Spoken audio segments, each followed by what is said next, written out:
तो देखिए अगर गाइस बात करें तो पहला क्वेश्चन गाइस डाउट है किसी को। तो पहला क्वेश्चन क्या था, current in the wire varies the time according to the equation 4 + 2t where I is an ampere, t is in second, the current of charge which passes through cross section of wire during time this to this। तो guys आपको current निकालना है, फिर charge निकालना है।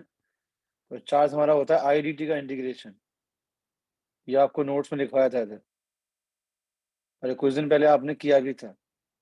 तो time जो है गाइस वो आपका दे रखा है 2 सेकंड से गाइस बाकी गाइस यहाँ पे 6 सेकंड। तो इसमें गाइस मैं आपको हिंट दे रहा हूँ, बाकी आपको अपने आप सॉल्व करना है। इंटीग्रेशन आनी चाहिए इधर आप लोगों को। तो ये 2 से गाइस 6 हो गए। अब देखिए इसमें गाइस हम बात करें यहाँ पे, तो जाएगा गाइस 4 डी टी, गाइस क्या हो गया 2 से 6, और ये 2 D T, T D T guys हम बात करें 2 से 6। तो गाइस आप क्या करेंगे, इसको सॉल्व करेंगे भैया, आंसर आ जाएगा आपको टी आ जाएगा, ये 0, ये आ जाएगा 2 से 6, और ये गाइस जाएगा t²/2 2 से 6। तो गाइस यहाँ पे 6 - 2 कर लीजिए आप लोग, 2 से 2 कट जाएगा, तो 6 का स्क्वायर - 2 का स्क्वायर,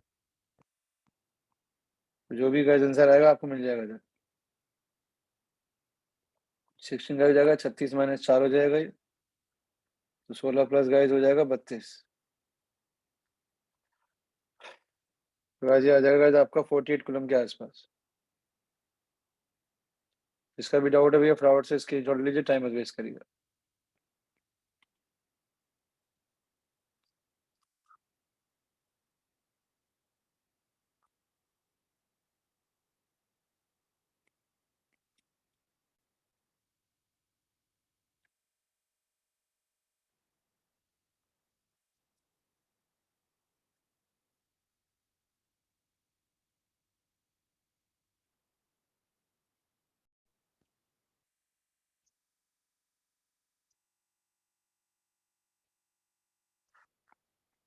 आगे देखिए फास्ट गाइस यहाँ पे ध्यान से।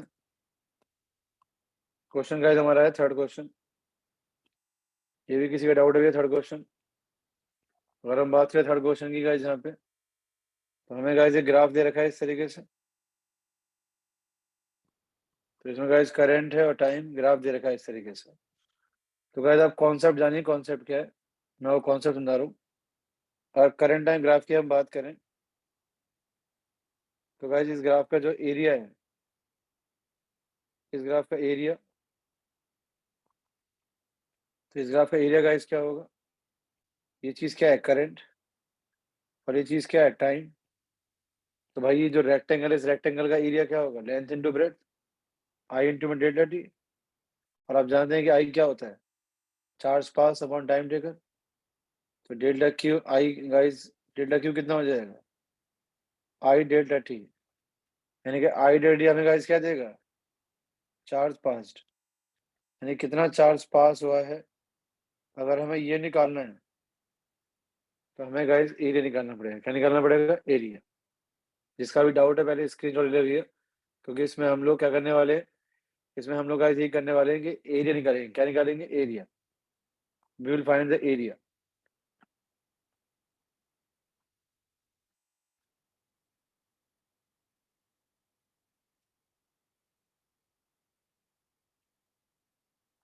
चलिए अब देखिए इसमें गाइस हम बात करें यहाँ पे, जो डाउट जिसका भी है ये, देखिए इसमें एक ये सरफेस हो गई। हमें देखो चार्ज का रेशियो निकालना है, कि जो चार्ज फ्लो कर रहा है उसका रेशियो। तो एक तो इस बार हम निकालेंगे, एक गाइस हम निकालेंगे इसमें चार्ज का रेशियो, और एक गाइस हम निकालेंगे इसमें चार्ज का रेशियो। ठीक है सर। तो ये 3 एरिया है जिनका आपको तीनों का एरिया निकालिए आप। इन तीनों का क्या निकालेंगे आप, एरिया निकालिए। Q1 निकालिए, Q2 निकालिए, और Q3 निकालिए। दिमाग चलाइए, Q1 क्या है, इसका एरिया कैसे निकलेगा, ये एक रेक्टेंगल है गाइस, क्या है ये, रेक्टेंगल। तो यहाँ से यहाँ तक कितना है रेक्टेंगल, 2, और यहाँ से यहाँ तक कितना ही है, 1। 1 × 2 कितना गाइस आ गया, 2 कूलम। आगे देखिए नेक्स्ट दूसरा वाला, ये गाइस क्या है, ये हमारा हो गया 1, 3 से 2, और वैसे गाइस ये कितना हो गया, ऊपर से लेकर नीचे तक कितना हो गया, तो ऊपर से लेकर नीचे तक गाइस हो गया 2। क्या करेंगे गाइस, यहाँ भी 1 × 2, तो ये आ गया 2 कूलम। ये अगला हमारा गाइस क्या है, ट्रायंगल है, क्या है ट्रायंगल। तो ट्रायंगल का एरिया क्या होता है? हाफ बेस इंटू में हाइट। तो बेस गाइस कितना होगा? बेस कितना हो गया? 2। और हाइट कितनी है गाइस? इसकी हाइट गाइस कितनी है? इसकी हाइट कितनी है? 2। तो ये आ गया 2 कूलम। तो भाई तीनों का चार्ज तो सेम ही आ रहा है, और तीनों का चार्ज सेम आ रहा है, तो रेशियो निकालेंगे गाइस तो कितना आएगा? रेशियो निकालेंगे गाइस तो कितना आएगा गाइस? ये आएगा 1 1 1। तो रेशियो आएगा 1 1 1, यानी कि तीनों पे गाइस क्या आएगा? सेम। मतलब गाइस इसका आंसर क्या होगा? सी होगा। तो इसका आंसर आ जाएगा सी, थर्ड का सी आंसर होगा। जिसका भी डाउट है भैया फटाफट से स्क्रीनशॉट ले ले। कुछ नहीं किया, करंट वर्सेस टाइम ग्राफ का एरिया हमें क्या देगा? कितना चार्ज पास हुआ वो देगा। तो करंट वर्सेस टाइम ग्राफ का जो बात करें एरिया है, वो हमें देगा कितना चार्ज पास हुआ है।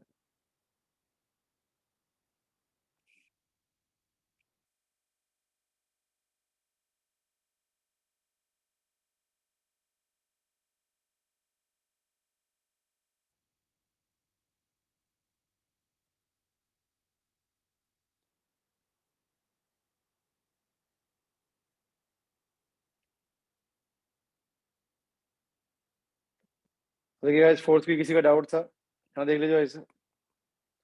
तो गाइस वीडी गाइस क्या होता है? ई टाउ बाय एम। तो वीडी गाइस क्या होती है? इलेक्ट्रिक फील्ड गाइस क्या होती है? Directly motion. तो वीडी का आंसर गाइस क्या होगा? फोर्थ का आंसर क्या होगा? ए होगा।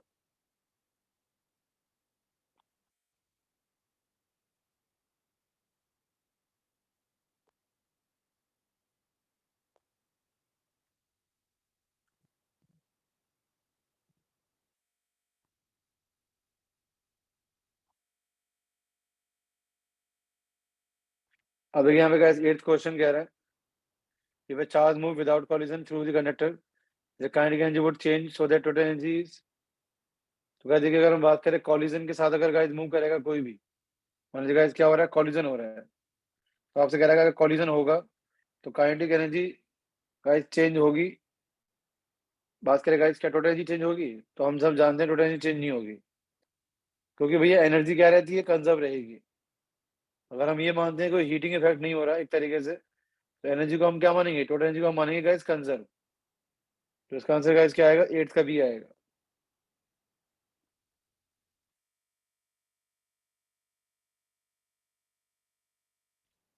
सातवां क्वेश्चन हमसे कह रहा है कि इसमें से गाइस कौन सी कैरेक्टरिस्टिक्स गाइस आप लोगों को बताएगी करंट के बारे में गाइस? तो गाइस देखो, करंट क्या होता है? I is equal to A N E B D. तो गाइस करंट किस पे डिपेंड करेगा? ड्रिप वेलोसिटी पे। तो इसका आंसर गाइस ए रहेगा, ड्रिप वेलोसिटी अलोन। ठीक है सर। तो ड्रिप वेलोसिटी पे डिपेंड करती है गाइस। बात करें करंट जो होती है गाइस, उस जब हम फॉर्मूला पुट करते हैं, तो फॉर्मूले में गाइस हम क्या पुट करते हैं करंट निकालने के लिए? याद है आपका ये फॉर्मूला? आई बराबर ए एन ई बी डी। तो आई किस पे डिपेंड करता है? वीडी पे डिपेंड करता है। कि जिस बच्चे के भी डाउट थे ना ग्रुप में, याद रखना, उस बच्चे ने नोट्स पढ़े नहीं है। और तुमने नोट्स पढ़े नहीं है, तुम्हारी हालत क्या होगी मुझे नहीं पता। 2 हफ्ते बाद या 3 हफ्ते बाद तुम्हारे जो भी एग्जाम्स है, तुम कितना पढ़ लोगे? 14 या 20 डे जो भी है तुम्हारे पास टाइम, वो तुम जानो भी है। अब देखिए यहाँ पे 9वां क्वेश्चन कह रहा है कि graph showing the variation of current versus voltage for a material is shown in figure. क्या है? गैलियम आर्सेनाइड का ग्राफ है। मैं बता रहे हैं कि वो रीजन जहां ओम्स लॉ ओबे हो रहा है। तो गाइस ओम्स लॉ ओबे कब होता है? ओम्स लॉ तब ओबे होता है जब ग्राफ कैसा होता है? लीनियर। पढ़ाया था आपको। तो गाइस ग्राफ लीनियर गाइस होगा, तभी तो गाइस ओम्स लॉ ओबे होगा। ठीक है सर। तो गाइस जो ग्राफ लीनियर है, तो देखा जाए तो यहाँ थोड़ा ग्राफ लीनियर है, यहाँ भी कर्व दिखाई दे रहा है, बट यहाँ थोड़ा सा लीनियर मान सकते हो आप। तो बी से सी जो ग्राफ है वो हल्का सा लीनियर है। ठीक है। तो इसमें जो आंसर होगा बी से सी होगा। जिस बच्चे का ये डाउट है वो थोड़ा कंफ्यूज हो गया होगा, उसे लग रहा होगा कि भैया ये तो लीनियर नहीं है, ये तो लाइन दिखाई कर्व दिखाई दे रहा है। तो मुझे भी भाई एक कर्व ही दिखाई दे रहा है, तो मैं भी आंसर क्या देता? मैं भी आंसर नॉन ऑफ दीज देता। बट फिलहाल यहाँ पे बी सी ग्राफ थोड़ा सा लीनियर मालूम पड़ रहा है। ठीक है, बात करें यहाँ पे गाइस, तो उस हिसाब से गाइस ये आंसर दे रहा है। बट मेरा आंसर डी ही होता, बट पीछे आंसर गाइस जो दे रखा है, बात करें 9th क्वेश्चन का, वो गाइस आप लोगों को शायद देखना गाइस बी ही दे रखा है। कोई फर्क नहीं पड़ता, कॉन्सेप्ट आपको पता है तो कॉन्सेप्ट के अकॉर्डिंग चलो। भैया बुक का राइटर अपने हिसाब से बना रहा है गाइस। ठीक है, नेक्स्ट हमसे कह रहा है 10वां क्वेश्चन। 10वां क्वेश्चन का इस कह रहा है कि इनमें से कौन सी ओम्स लॉ का दूसरी फॉर्म है, याद है मैंने नोट्स में लिखवाया था आपको, another form of Ohm's law लिखवाया था, नहीं लिखवाया था? ओम्स लॉ की अदर फॉर्म क्या होती है? जे इक्वल टू सिग्मा, याद है ड्राइव भी कराया था। जे का मतलब क्या होता है? Current density. सिग्मा होता है कंडक्टिव, ई क्या होता है? Electric field. तो जे इक्वल टू गाइस क्या हो गया? सिग्मा ई। तो यहाँ पे गाइस 10वां क्वेश्चन भी मैंने आपको क्लास में कराया था। कह रहा है the variation of V I graph for heating element is shown by which graph. ये क्वेश्चन बहुत इंपॉर्टेंट क्वेश्चन है भैया, ये जिसका भी डाउट है याद रखना। ठीक है, वैसे तो डाउट नहीं होना चाहिए, बट कह रहा था variation between V I graph for heating element. कह रहा कोई चीज गर्म हो रही है तो उसका गाइस ग्राफ बनाना है हमें। देखो मैं आपको एक चीज बताऊं, अगर ये वी आई ग्राफ होता तो ये ग्राफ तुम जानते हो ऐसा होता, याद है मैंने क्लास में भी कराया था एक क्वेश्चन आपको ऐसा, ये ग्राफ ऐसा होता। लेकिन ये कौन सा ग्राफ है? ये आईवी ग्राफ है। क्या ये? IV graph. तो ये जो आईवी ग्राफ है गाइस हम बात करें, ये कुछ इस तरीके से होगा ये, यानी कि जो ए होगा इसका आंसर होगा, क्योंकि ये आईवी ग्राफ है। बाकी नोट क्या मालूम पड़ जाएगा। तो इसका जो आंसर है वो ए होगा सर, इसका आंसर होगा ए। ठीक है सर, क्योंकि यहाँ पे देखो स्लोप घट रही है, यहाँ पे स्लोप घट रही है। स्लोप घटने का मतलब हो गया रेजिस्टेंस बढ़ना, क्योंकि इस ग्राफ की स्लोप क्या देगी तुम्हें? 1/रेजिस्टेंस। और हम जानते हैं जब हीट होती है तो हीट बढ़ने से गाइस क्या होता है? रेजिस्टेंस बढ़ जाता है, स्लोप घट जाएगी इधर। तो वही तो हो रहा है, तो ये ए ग्राफ है भैया। हाईली कॉन्सेप्चुअल क्वेश्चन था इधर ये, जिसने पढ़ा है उसको समझ में आ रहा है, जिसने नहीं पढ़ा उसको कुछ नहीं पढ़ने पढ़ने वाला भैया। वो अपना आराम से नोट्स वोट्स पढ़े, जिंदगी के मजे करे जो उसने किए अब तक। भाई जिसका भी डाउट है 12th क्वेश्चन नोट्स पढ़ ले, नोट्स में कराया क्वेश्चन है ये। ठीक है सर, और आपका इसका आंसर जानते हैं आप लोग, सभी लोग जानते हैं। याद है ना, लेंथ को अगर हम एन टाइम बढ़ाएंगे तो रेजिस्टेंस क्या होगा? एन स्क्वायर टाइम्स बढ़ जाएगा। ये नोट्स में चेक करिए भाई साहब, मैं भैया ऑन रिकॉर्ड आपको कैमरे में बोल रहा हूँ, पढ़ा रहा हूँ। नोट्स कॉपी तुम्हारे पास है, अगर मैं गलत बोलूंगा तो भैया आपके पास मौका है ना बोलने का। तो नोट्स चेक करिए भैया, आपके पास ये है, कर रखा है आप लोगों ने।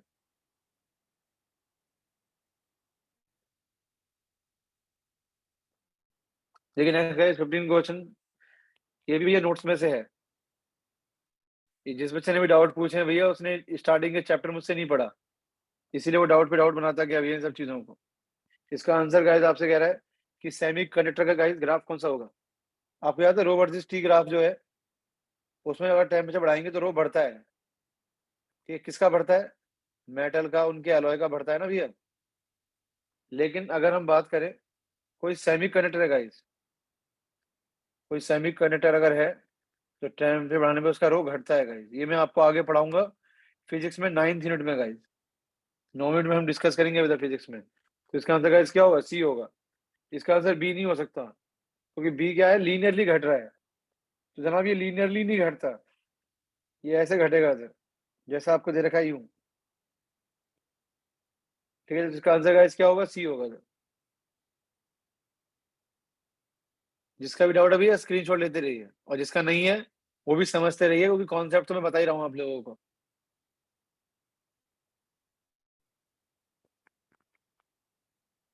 आगे देखिए 16वां क्वेश्चन। 16वां क्वेश्चन कह रहा था temperature coefficient of resistance of N alloy used for making register. ये गाइस एक अलॉय है, उस अलॉय की मदद से गाइस आप रजिस्टर बना रहे हो। क्या बना रहे हो? रजिस्टर। तो अल्फा गाइस क्या होता है? अल्फा होता है हमारा temperature coefficient of resistance, temperature coefficient of resistance. तो गाइस मैंने आपको नोट्स में पढ़ाया था डेल्टा अल्फा क्या होता है? Delta R by delta T. देखिए अगर अल्फा स्मॉल होगा, देखो पहली बात तो याद रखना अलॉय है, तो मुझे बताओ अलॉय के लिए क्या होगा?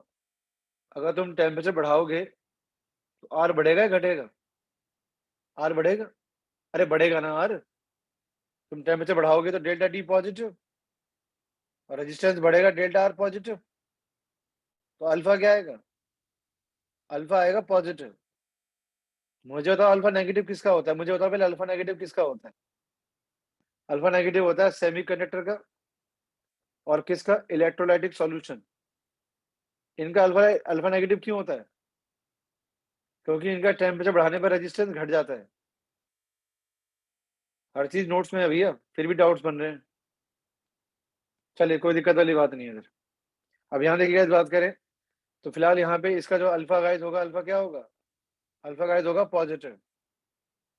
अल्फा क्या होगा? पॉजिटिव। अब देखो अल्फा पॉजिटिव होगा तो ये दोनों आंसर तो गलत हो गए, बी और डी। तो 50-50 हो गया वैसा भी है। तो अब आपके पास दो ऑप्शन बचे भी है। ठीक है, ये दोनों में पॉजिटिव है, एक में स्मॉल पॉजिटिव, एक में लार्ज पॉजिटिव। तो आप क्या आंसर दोगे? तो आपका अल्फा आंसर होगा अल्फा स्मॉल होना चाहिए। अल्फा क्या होना चाहिए? स्मॉल। अल्फा इसलिए स्मॉल होना चाहिए क्योंकि अल्फा अगर कम होगा तो डेल्टा आर क्या होगा? कम होगा। मतलब हम चाहेंगे कि हमारा जो अलॉय है उसका रेजिस्टेंस चेंज ना हो। रेजिस्टेंस क्या रहना चाहिए? लगभग कांस्टेंट रहना चाहिए, अगर टेम्परेचर बढ़ रहा है तो भी। ठीक है, यानी कि रेजिस्टेंस ज्यादा चेंज ना हो। तो अगर किसी का अल्फा ज्यादा होगा ना, अगर किसी का अल्फा ज्यादा है तो इसका मतलब जानते हो क्या होता है? थोड़ा सा भी टेम्परेचर बढ़ाओगे ना तो रेजिस्टेंस काफी बदल जाता है। और किसी का अगर अल्फा कम है ना तो बहुत ज्यादा टेम्परेचर बढ़ाने पे भी उसका रेजिस्टेंस ज्यादा चेंज नहीं होगा। ये बहुत ही इंपॉर्टेंट बात है कि जिसका भी डाउट है, जेन्युइन डाउट है, तो इसमें अल्फा होगा पॉजिटिव एंड स्मॉल। जो भी आंसर है पीछे भैया चेक कर लेना। 16 का आंसर ये गाइस रहेगा आप लोगों को। चलिए फास्ट भाई, इसकी लीजिए, टाइम मैनेजमेंट इसका करिए।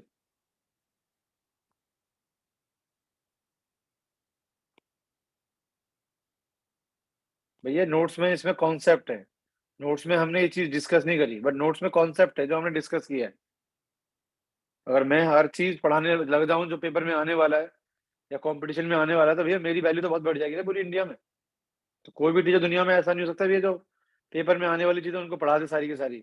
हम लोग कॉन्सेप्ट डिस्कस कर सकते हैं इधर, लेकिन क्वेश्चंस हम कभी सारे डिस्कस नहीं कर सकते। अब देखिए 17 क्वेश्चन किसका डाउट है? तो जिसका भी डाउट है, ठीक है सब ध्यान रखिएगा, इसमें बी पॉइंट गलत है, सी पॉइंट गलत है, डी पॉइंट गलत है। इसमें आंसर गाइस क्या होगा? इसमें का आंसर गाइस होगा हमारा 17 का आंसर ये होगा इधर। क्या मतलब है इस चीज का? अरे हमें पता है ना, कंडक्टिविटी घटती है तो गाइस सिग्मा घटता है क्योंकि रेजिस्टेंस बढ़ता है, और रेजिस्टेंस बढ़ता है टेम्परेचर बढ़ाने पर, क्योंकि जो नंबर जो टाउ है गाइस वो क्या होता है? बढ़ जाता है। आर क्या होता है? एम एल अपॉन में ए एन स्क्वायर टाउ। याद आया कुछ? तो गाइस जब टेम्परेचर बढ़ाओगे तो इलेक्ट्रॉन्स की एनर्जी गाइस क्या होगी? बढ़ जाएगी। और वो क्या करेंगे? वो ज्यादा तेजी से मूव करेंगे। जब ज्यादा तेजी से मूव करेंगे भाई साहब तो टाउ गाइस क्या होगा? टाउ घट जाएगा, sorry I am very sorry, tau घट जाएगा। टेम्परेचर बढ़ेगा तो टाउ घट जाएगा। रिलैक्सेशन टाइम पढ़ाया था ना ये, रिलैक्सेशन टाइम गाइस क्या होगा? घट जाएगा। तो टाउ घटेगा तो रेजिस्टेंस क्या होगा? बढ़ेगा। ठीक है सब, भैया वो एटम्स की बात कर रहा है। ठीक है, ऐसे बात करेगा यहाँ पे, तो एटम्स के लिए हम ज्यादा यूज नहीं करेंगे, हम बात करेंगे इलेक्ट्रॉन्स के लिए। ठीक है, वैसे अगर हम बात करें तो सी ऑप्शन थोड़ा कर्नल थोड़ी लगाए, तो जहां तक है ये पॉइंट भी काफी हद तक सही हो सकता है। बट मैं पहले बोल चुका हूँ ये राइटर है जिसने बुक बनाई है, तो उसके अकॉर्डिंग आंसर उसने ए दे रखा है। तो हम बिना बहस में पढ़े आगे बढ़ेंगे भी है, क्योंकि हमारा काम कॉन्सेप्ट डिस्कस करना है। राइटर ने सही किया गलत किया उसकी किताब हमें सही नहीं करनी है, हमारे पास इतना टाइम नहीं है भैया। अब देखिए यहाँ पे गाइस कह रहा है इलेक्ट्रिक एंड कंडेंसेटिव रिलेशन गाइस क्या होगी? तो जे इज टू गाइस क्या होता है? सिग्मा ई। तो इसमें गाइस ऑप्शन ए होगा भैया। जिसका भी डाउट है याद रखना 18 का ए। भाई नोट्स पढ़े और फॉर्मूला शीट बनाओ। तुमने क्या डाउट्स बना रखे हैं भैया? फॉर्मूला शीट बनाओ। ये पेपर में क्या करके आओगे तुम लोग जब तुम्हारे पास फॉर्मूला शीट ही नहीं रहेगी, तुम्हें फॉर्मूले ही नहीं आते तो हर बार डाउट बना के बैठ जाओ, मेरे लिए क्या मिलने वाला है तुम्हें? अब देखिए यहाँ पे गाइस हमसे कह रहा है कि दो बल्ब है 40 वाट और 60 वाट, 220 वोल्ट की लाइन से जोड़ दी है। कह रहा रेशियो गाइस क्या होगा रेजिस्टेंस का? बताना है। Ratio of the resistance will be. तो क्वेश्चन नंबर 19 है जनाब। एक बल्ब 40 वाट का है, एक बल्ब 60 वाट का है। पता नहीं क्या डाउट बनाया भैया तुम लोगों ने। और वोल्टेज गाइस कितना है? 220 वोल्ट। हमसे गाइस कह रहा है कि रेजिस्टेंस का रेशियो गाइस क्या होगा? Ratio of resistance will be. तो आर गाइस क्या होता है? पी क्या क्या होता है? वी स्क्वायर भैया। तो पोल पावर रेजिस्टेंस गाइस क्या होगा, इनवर्सली प्रोपोर्शनल, क्योंकि वोल्टेज गाइस क्या हो गया, कांस्टेंट। तो गाइस मुझे रेजिस्टेंस का रेशियो निकालना, तो आर क्या हो जाएगा, पी के इनवर्सली प्रोपोर्शनल। R1/R2 गाइस क्या होगा, P2/P1। तो 60/40। तो गाइस ये हो जाएगा 3/2। भैया फॉर्मूले याद कर लो, भैया फॉर्मूले याद कर लो, कितनी बार बोलूं भैया मैं। 19 का आंसर डी होगा। और पीछे भी आंसर थोड़ा देख ले करो पूछने से पहले। वो ग्रुप में बहुत सारे बच्चे ऐड हो गए ना भैया, हर बंदा अपने हिसाब से चीजें बोल रहा है।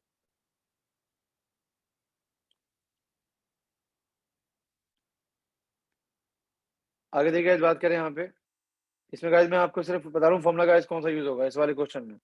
The heat produce by 100 watt heater in 2 minute is equal to. ठीक है सर। तो आपको गाइस पावर दे रखी है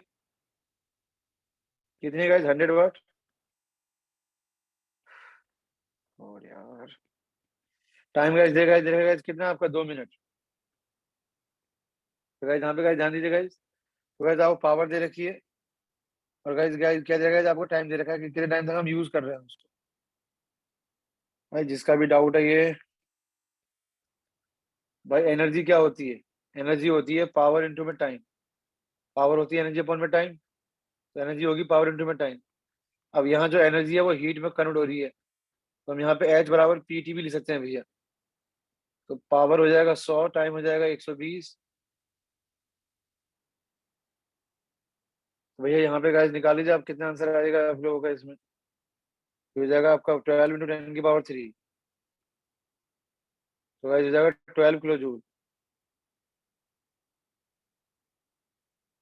तो गाइस 20 का आंसर गाइस क्या आएगा, सी आएगा। 20 का आंसर गाइस आएगा सी।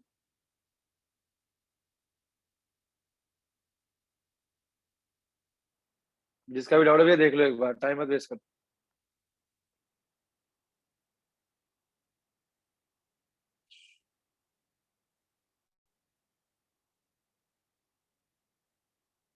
अब देखिए यहाँ पे भैया मैं आपको हिंट दे रहा हूँ इस क्वेश्चन में, प्लस माइनस, ये करंट यूं जा रहा है और ये करंट यूं जा रहा है।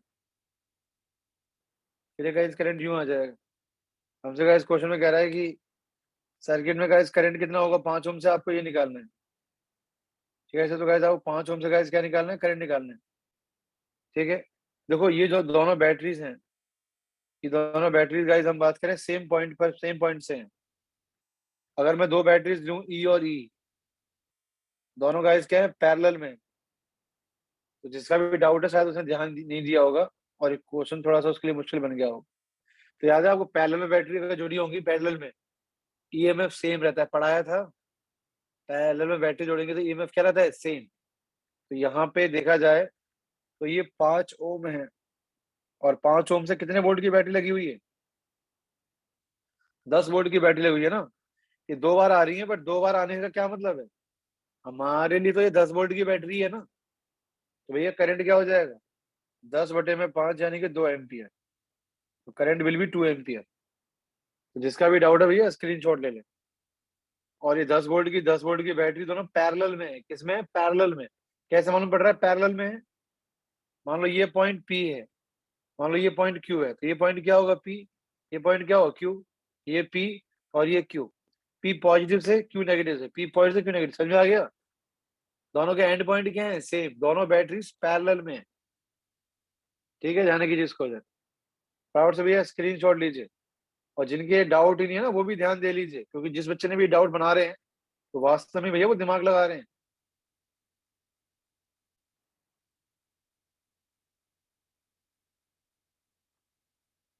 तो देखिएगा इस बात करें यहाँ पे अगला क्वेश्चन, 22 क्वेश्चन का क्या कह रहे हैं। 22 क्वेश्चन का ये कह रहा है आप लोगों से घर बैठ के पढ़ लेना भैया थोड़ा सा, या फिर आप 30 सेकंड क्वेश्चन देख लो भैया। बुक लेके बैठा करिए भैया, हर चीज स्क्रीन पे डिपेंड मत करा करिए।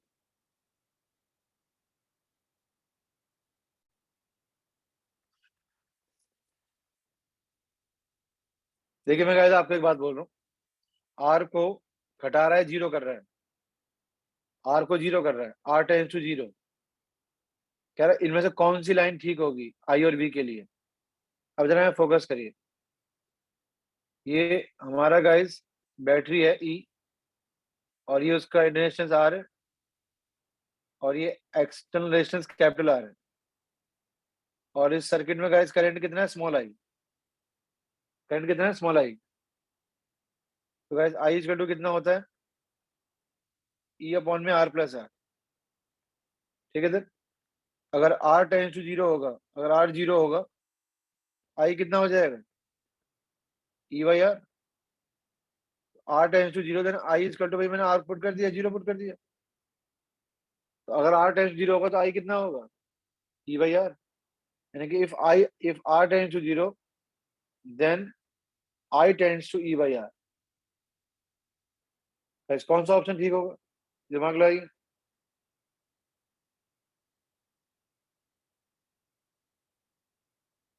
ठीक है सर। अभी सारी कहानी खत्म नहीं हुई, कहानी में देखो यहाँ पे, ये क्वेश्चन कंपटीशन क्वेश्चन भी है, ये क्वेश्चन कंपटीशन क्वेश्चन है, थोड़ा डिफिकल्ट है, हल्का सा।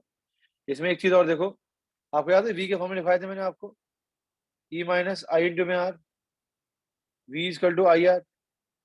ये दोनों फॉर्मूले याद है। ठीक है सर। अब दिमाग लगाओ, इसमें V equal to I into में आर है। अगर आर टेंस टू जीरो है तो वी टेंस टू कितना होगा, वी टेंस टू जीरो होगा ना। कौन सा ऑप्शन ठीक होगा इसमें, ये इसमें गाइस 22 का आंसर बी होगा। 22 का आंसर बी क्यों होगा, क्योंकि आई, अगर ई बाई आर होगा तो वी क्या होगा, जीरो होगा। और ये तो कॉन्सेप्ट है कि आई ई बाई आर को टेंड कर रहा है और वी जीरो को टेंड कर रहा है गाइस। तो इसका जो आंसर है गाइस वो होगा आपका बी।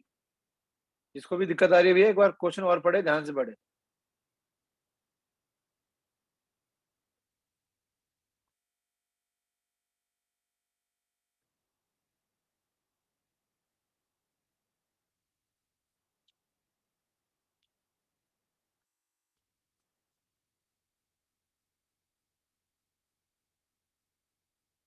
अब देखिए हमें 23 क्वेश्चन, किसी का डाउट है, करेक्ट सर। ईएमएफ ई है, इंटरनेशनल कितना का स्मॉल आर, उसको हमें वैल्यूएशन का आर से कनेक्ट कर दिया। The graph of terminal potential difference as a function of R. तो 23 क्वेश्चन में गाइस हमें बताना है ग्राफ, ग्राफ गाइस कैसा बनेगा। तो हमें गाइस ये ग्राफ समझाना है गाइस, किस तरीके से ग्राफ आएगा। ठीक है सर। तो जो इसका आंसर है गाइस हम बात करें, वो आपको बताना है कि इसका आंसर गाइस क्या होगा। अब देखिए इसमें गाइस जो कॉन्सेप्ट है वो आपको गाइस दिमाग में रखना पड़ेगा, क्योंकि इसमें सारा खेल कॉन्सेप्ट का ही है।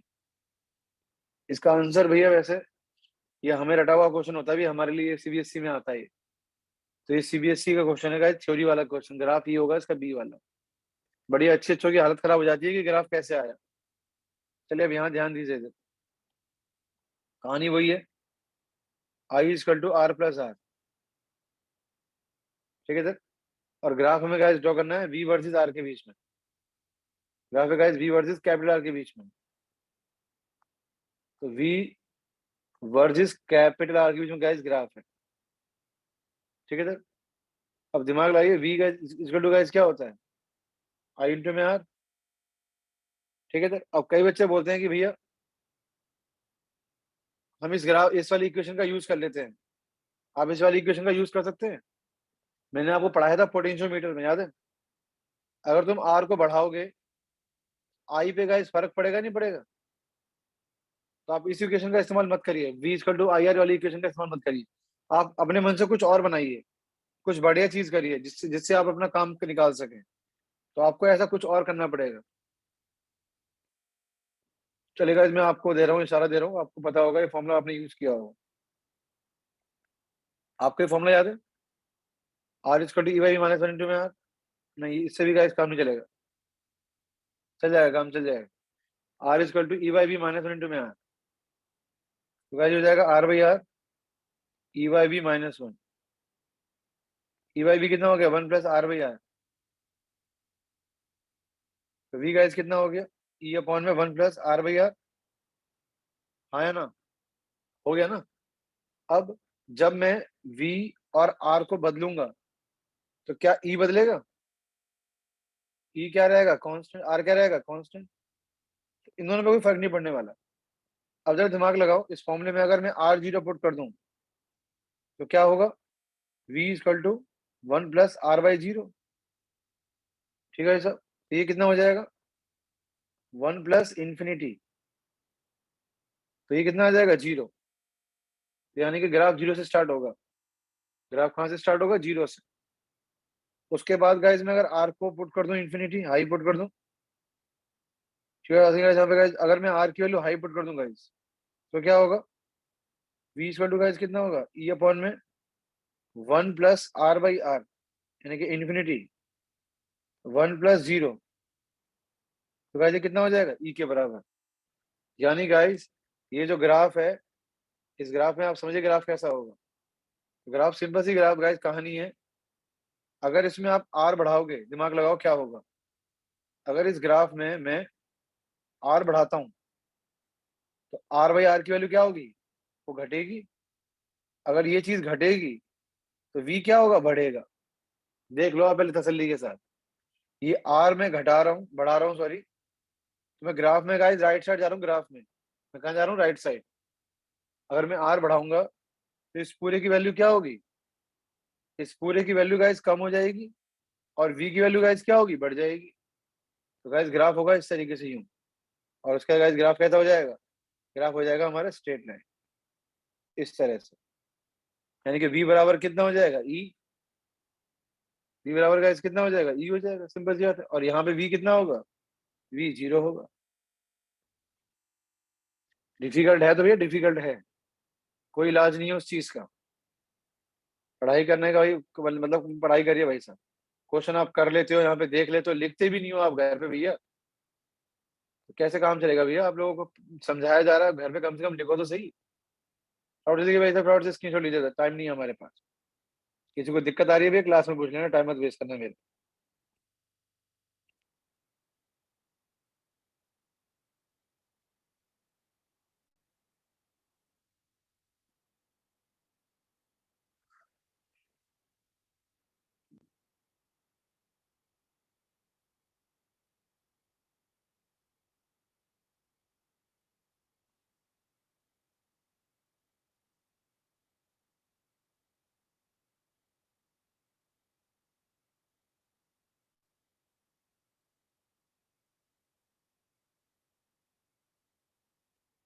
भाई जिसका भी डाउट है नोट्स पड़ेगा भाई साहब। ये VAC होता है, इक्विवेलेंट माइनस IR इक्विवेलेंट। और ये क्वेश्चन नहीं है बकवास है, ये कोई फालतू क्वेश्चन नहीं है। इक्विवेलेंट क्या होगा यहाँ पे, E1 + E2। और गाइस आर इक्विवेलेंट क्या होगा हमारा, R1 + R2। तो ये बकवास क्वेश्चन है ये, कोई क्वेश्चन ही नहीं है सही तरीके का। तो गाइस ये जो 26वां क्वेश्चन है गाइस, इसमें एक मिस्टेक है गाइस, इस क्वेश्चन में मिस्टेक है, सही कर लीजिए। मिस्टेक ये E2 है, इसकी जो पोलरिटी है, E2 की पोलरिटी सही कर लीजिए। ये होगा इस तरह से होगा, सर ये माइनस ये प्लस, ये माइनस होगा और ये प्लस होगा। E2 सही कर लिए, जल्दी करिए।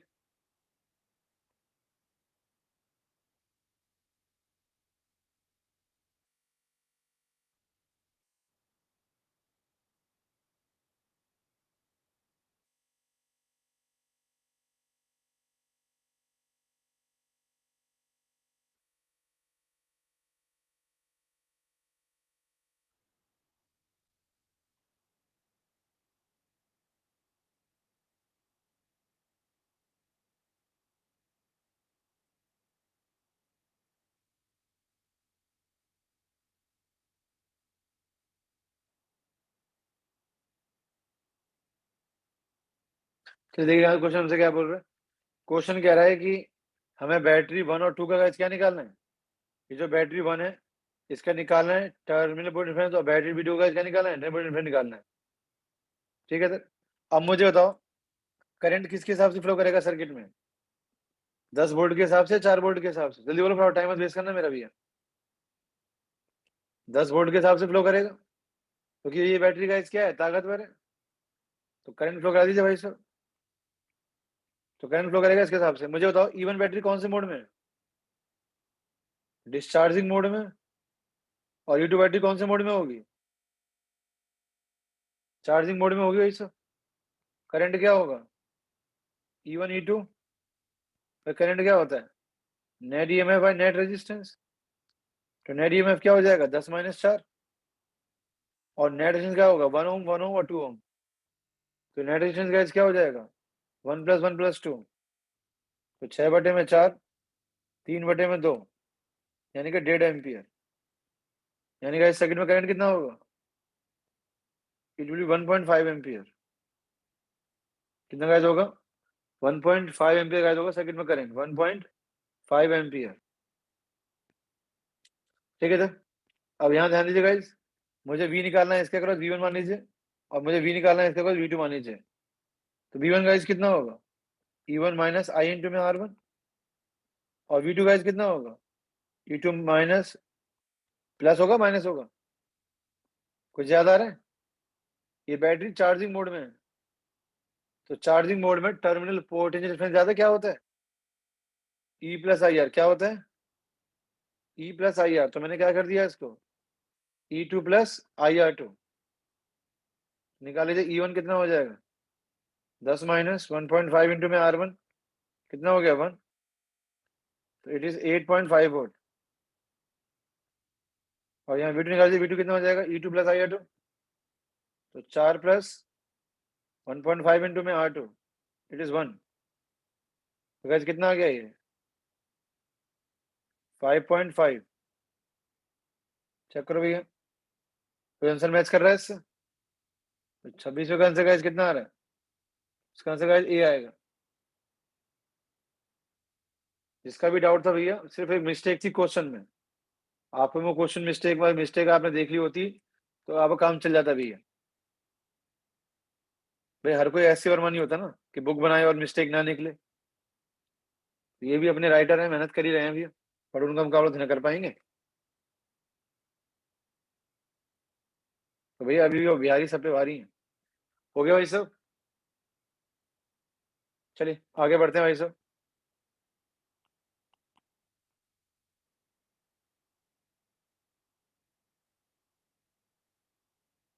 हमसे क्या कह रहा है कि under what condition current passing through resistance R can be increase by short circuiting the battery of EMF E2। तो गैस कह रहा है कि किस कंडीशन में, गाइस हमसे कह रहा है कि किस कंडीशन में जो करंट पास हो रहा है रेजिस्टेंस आर से उसको हम बढ़ा सकते हैं by short circuiting the battery of EMF E2। तो जो ईएमएफ E2 की जो बैटरी है उसे गाइस वो क्या कर रहा है, उसे गाइस वो कर रहा है शॉर्ट सर्किट। तो गाइस करंट कैसे बढ़ा सकता है गाइस, बात करें यहाँ पे, ये आपसे पूछ रहे हैं।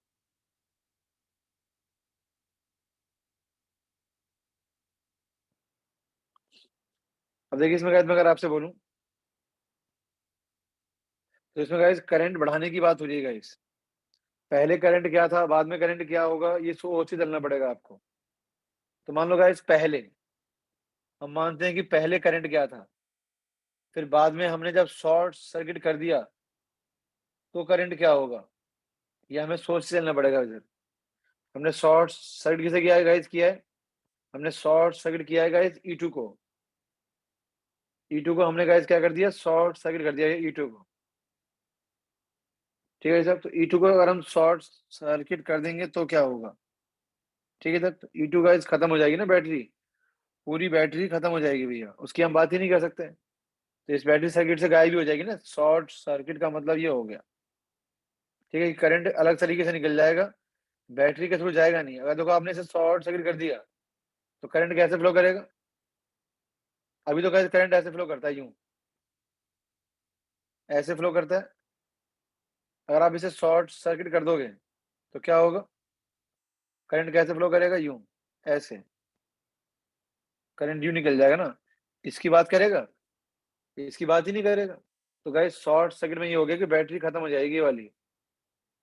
ठीक है भाई सर, तो पहले करंट क्या था, दोनों बैटरी लाइक पोलरिटी है E1 + E2, इसका रेजिस्टेंस R1 इसका रेजिस्टेंस R2, तो नेट रेजिस्टेंस क्या हो जाएगा R1 + R2 + R। अब देखिए बाद में करंट क्या हो जाएगा, बाद में गायब हो गया, तो बाद में गाइस करंट क्या हो जाएगा E1 अपॉन में R + R1। ठीक है सर। अब गाइस जाहिर सी बात है कि ये जो बाद वाला करंट है ज्यादा होगा ना भाई। ठीक है, बात करेगा यहाँ पे आपने तो यही कंडीशन रखी है ना, आपने कंडीशन क्या रखी है, under what condition the current passing through the resistance R can be increase. तो हमने शॉर्ट सर्किट कर दिया, उसके बाद हम चाहते हैं कि करंट ज्यादा हो जाए, तो कंडीशन क्या होनी चाहिए, मतलब आप चाहते हो कि करंट ज्यादा हो, तो उसकी कंडीशन क्या होनी चाहिए, I2 ज्यादा होनी चाहिए I1 से। I2 ज्यादा होनी चाहिए गाइस किससे, I1 से। तो यहाँ पे गाइस E1 अपॉन में R+R1 is greater than E1 plus E2 divide by R1 plus R2 plus R। तो गाइस ये हो जाएगा हमारा E1, बात करेगा जहाँ पे E1 R1 plus E1 R2 plus E1 R greater than E1 plus E2 into में R plus R1। E1 R1 plus E2 E1 R2 plus E1 into में capital R, E1 R plus E1 R1 plus E2 R plus E2 R1। कुछ कटेगा भैया, ये cut गया E1 R1, और कुछ cut रहा है भैया,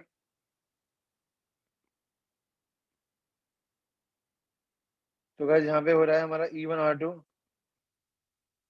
ग्रेटर देन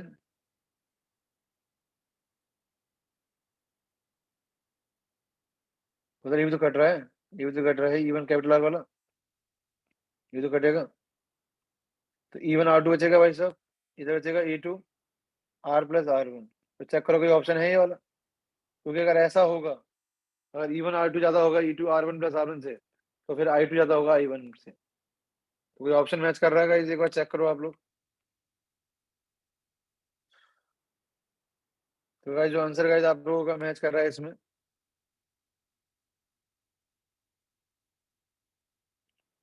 तो गाइस आंसर डी मैच कर रहा है इधर। तो जिसका भी डाउट है भैया, आंसर अगर मैच नहीं कर रहा तो बताना भैया, अगर आ गया तो समझो तो बताना भाई साहब। इसका आंसर डी होगा भाई, 27 में का आंसर डी है।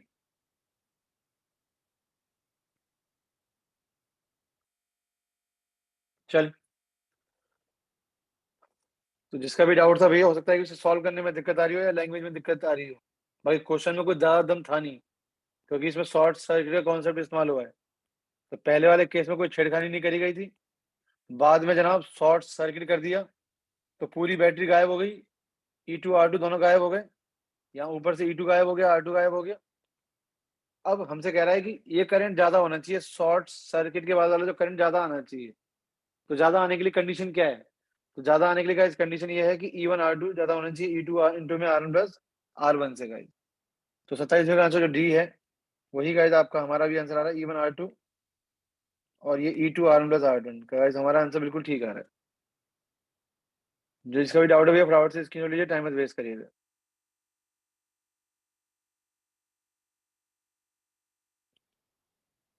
और सबसे इंपॉर्टेंट चीज याद रखना, ये क्वेश्चंस बहुत से हैवी भी हैं, पेपर में इतना मुश्किल चीज नहीं आएगी। तो आपने नोट्स कंप्लीट करिए और जो एनसीईआरटी के क्वेश्चंस उन्हें सॉल्व करिए थे। कल जब आप आएंगे इस क्लास में, तो आप लोग फर्स्ट पार्ट बुक लेके आएंगे, अपनी फिजिक्स जो भी असाइनमेंट की बुक है वो लेके आएंगे तब। ये क्वेश्चन भैया आप रहने दीजिए, 12th क्वेश्चन आप ना करें तो बढ़िया है, कोई फायदा नहीं होगा, इसका कॉन्सेप्ट अलग है थोड़ा सा।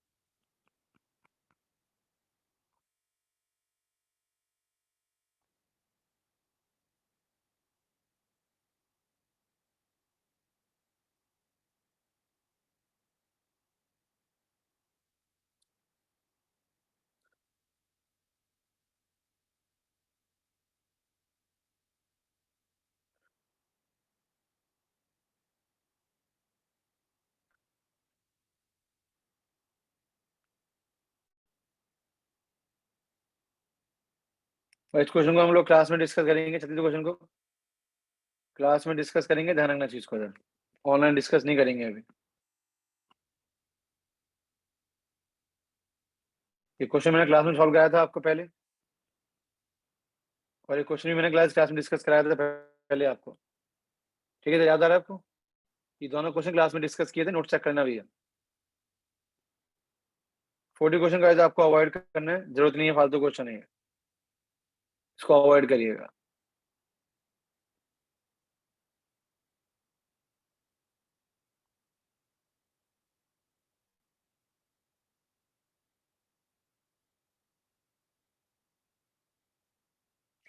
देखा, ये जो है ना गाइस, ये स्टेट गाइस, ये कॉन्सेप्ट है, 46 में कॉन्सेप्ट है, ये कॉन्सेप्ट आप गाइज यहाँ पे देख लीजिए, इसका स्क्रीनशॉट लेना भाई साहब, स्क्रीनशॉट लेना आप लोग। तो कॉन्सेप्ट ये है कि कोई बैटरी है, उस बैटरी की गाइज पावर मैक्सिमम कब होगी।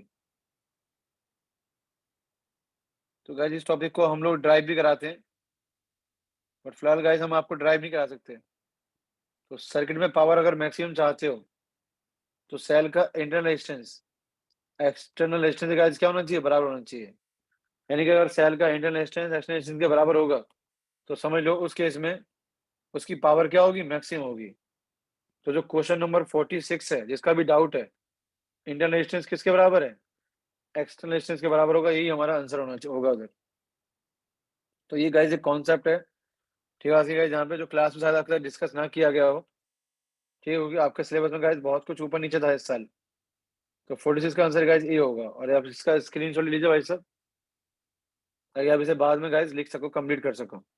कि अगर आप चाहते हो कि अगर पावर मैक्सिमम हो तो सर्किट का internal resistance external resistance guys क्या होना चाहिए, बराबर होना चाहिए।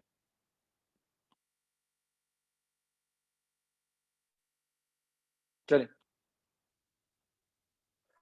ठीक है गाइज, हमारी कहानी यहीं तक है 47 तक। इसके आगे हम लोग गाइज क्लास में डिस्कस करेंगे। तब तक आप लोग तैयारी कर लेंगे, जितना आप पे हो जाए उतना आप ट्राई कर लेंगे इधर। ठीक है, जिसके और भी डाउट रह रहे हो तो और भी कवर कर लेगा, हम अगली बार खत्म कर लेंगे इसको। चलिए मूव करिए, टाइम हो गया आप लोगों का।